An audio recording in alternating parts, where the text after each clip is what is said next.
안녕하십니까. 윤여창TV 세상만사입니다. 요사이 국제 결혼이 증가 추세했습니다.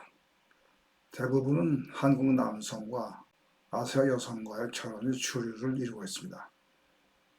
그런데 미국이나 유럽에서 근무를 하거나 공부를 하던 중에 현지 이성을 사귀어서 결혼하는 경우도 꽤 있습니다. 과거에 비해서 특히 젊은 세대에서 국제 결혼에 대해서 개방적입니다. 같은 사람이지만 한국 사람과 특히 서양 사람 사이에 분명히 문화적인 차이가 있습니다. 그래서 결혼을 한다고 할 때 이 차이점을 분명히 알고서 하는 것이 좋습니다. 한국 여성과 서양 남성이 결혼했을 때 발생할 수 있는 문제점에 대해서 생각을 해보겠습니다. 한국 여성이 현지에서 공부하거나 생활하다가 현지 남성을 사귀어서 결혼할 경우에는 현지 생활에 익숙해 있고 또 그 서양 남성의 어떤 특성에 대해서 어느 정도 알 수 있기 때문에 큰 문제가 없을 수가 있습니다. 실제로 잘 사는 경우도 많이 있습니다. 그런데 미국이나 유럽의 생활에 대해서 잘 알지 못한 상태에서 한국에서 만나서 서양 사람들의 사고방식에 대해서 잘 모르는 상태에서 결혼했을 때 상당히 적응하는데 노력이 필요합니다. 서양 사람과 한국 사람의 중요한 특징 하나를 꼽으라면 정확성입니다. 일을 처리할 때 빈틈없이 정확하게 처리한다는 것입니다. 그것이 서양 사회가 우리보다 앞서가는 중요한 이유의 하나입니다. 미국의 전 대통령 아이젠하워 예를 들면은 그 참모들의 말을 들으면 그는 책상을 항상 꼼꼼하게 정리했어요. 모든 문서나 물품의 위치를 정확히 알고 있었다 합니다. 책상의 첫 번째 서랍엔 무엇이 들어있고 두 번째 서랍 앞쪽에는 또 무엇이 있고 이런 식으로 모든 문서나 물품들의 위치를 정확히 알고 있었습니다. 묘사가 이런 식입니다. 책장 문을 열면은 맨 위 선반에는 무엇이 있고 또 그 아래는 어떤 책이 있고 이런 식으로 매사가 정리되어 있었어요. 정신 상태가 이런 식으로 정리가 잘 되어 있다는 뜻입니다. 한국 사람도 이런 사람이 있겠지만 아주 극소수일 것입니다. 독일 철학자 칸트 이야기는 우리에게도 잘 알려져 있죠. 그 사람의 하루 일과는 시간표처럼 정확하게 짜여 있었습니다. 항상 일정한 시간에 산책을 했기 때문에 마을 사람들이 칸트의 산책 시간을 그 시계를 맞췄다는 얘기가 있죠. 물론 모든 서양 사람들이 다 이런 것은 아닙니다. 그러나 전반적으로 볼 때 서양 사람들은 이런 환경에서 자라났고 또 그렇게 생활하고 있다고 보면 틀림없습니다. 만약에 한국 사람이 이렇게 행동하면 남자가 쪼잔하게 그게 뭐냐 통역해야 돼. 그렇게 말하면서 대충대충 적당히 넘어가는 것을 오히려 좋게 평하는 경우가 많이 있습니다. 한국 여성의 경우에 남성과 비교할 때 얼마나 더 정확한지 제가 잘 모르겠어요. 그러나 남성과 별로 큰 차이는 없으리라고 생각이 됩니다. 그래서 한국 여성과 서양 남성이 결혼했을 경우에 이것이 하나의 스트레스 요인으로 작용할 수가 있습니다. 서양 사람의 또 하나의 특징은 절약정신입니다. 그 사람들은 철저히 계산해서 돈을 씁니다. 미국의 건국의 아버지라고 불리는 사람 중에 벤자민 프랭클린이 있습니다. 백달러 지폐에 이 사람 초상화가 있죠. 이 사람은 절약정신으로 유명합니다. 돈과 시간을 낭비하지 말고 신중히 쓰라는 말을 남겼습니다. 돈을 낭비하지 않고 신중히 쓰는 것은 서양 사회의 전반적인 분위기입니다. 그런 환경에서 자본주의가 발전한 것입니다.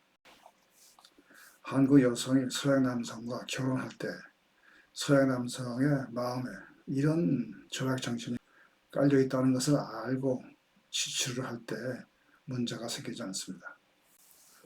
물론 한국 여성에게도 이러한 절약정신이 있죠.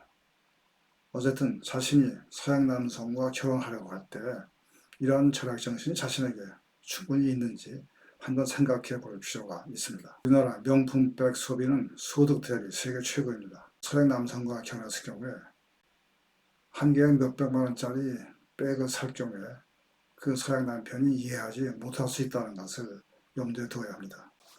명품백 한두 개 살 수 있습니다. 그게 문제가 아니라 그러한 소비 패턴이 전반적인 소비로 확산될 경우에 그때 문제가 생길 수 있습니다.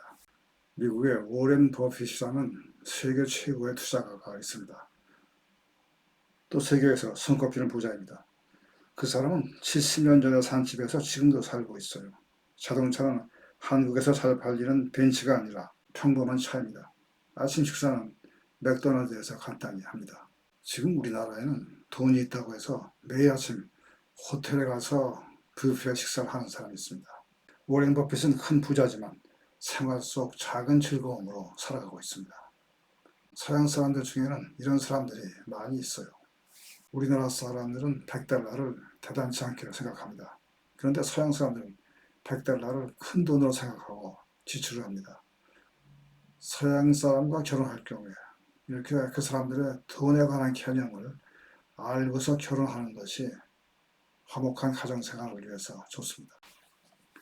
유럽에 다녀오신 분들은 보셨겠지만 그 사람들은 일요일 오전이면 시내 중심가에서 어린이들이 자기들이 집에서 쓰던 물건들을 가져다가 거리에 좌판을 걸려놓고서 팔고 있습니다. 우리나라 같으면 아이들 보고 그 시간에 집에서 공부하라고 하겠지만 서양 사람들은 아이들에게 그렇게 직접 돈 버는 경험을 하게 함으로써 돈 버는 것이 얼마나 힘든지를 배우게 하고 그런 과정을 거쳐서 합리적인 소비를 하는 것을 배우게 합니다.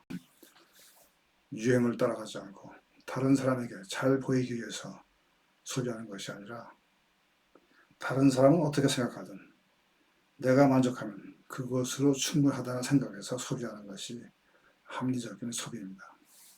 유행을 따라가는 것이 아니라 또는 다른 사람에게 좋은 인상을 주기 위해서 소비하는 것이 아니라 다른 사람이 어떻게 생각하든 내가 좋으면 그것을 충분하다는 사고방식이 합리적인 소비 태도입니다.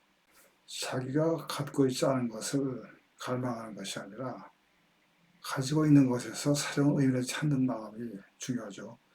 여기 화면에 라디오가 하나 있는데 50년 전에 제가 독일에서 산 것입니다. 오랜 기간 동안 저하고 같이 동고동락을 해왔기 때문에 이보다 더 성능 좋고 디자인이 좋은 것이 나오겠지만 이것을 앞으로 계속 쓸 생각입니다. 서양 사람들의 생활 태도에서 볼 수 있는 것이 정확성, 절약정신이 있고 또 하나 볼 수 있는 것은 과학적인 생활 태도입니다.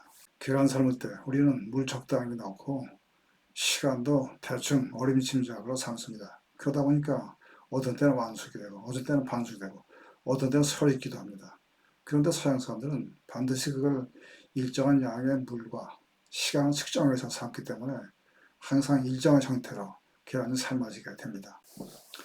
또 한 가지, 서양 사람들은 어려서부터 권리와 의무에 대해서 가정교육을 많이 받습니다. 그 자신의 권리를 최대한 주장하고 또 그에 따른 의무를 지키려고 노력을 합니다. 이것은 결혼 생활의 경우에도 마찬가지입니다. 상대방의 결혼 생활에 따르는 의무를 소홀히 했다고 생각될 때 그것이 비록 사소한 일일지라도 또 한국 사람끼리는 그냥 넘어갈 수 있는 일이라도 서양 남자의 경우에 이거 문제가 될 수가 있습니다. 이 외에도 다른 요인이 있을 수 있겠지만 한국 여성이 서양 남성과 결혼했을 경우에 미리 알고 있으면 좋을 몇 가지 사항에 대해서 같이 생각해 봤습니다. 함께 해주신 시간 감사합니다.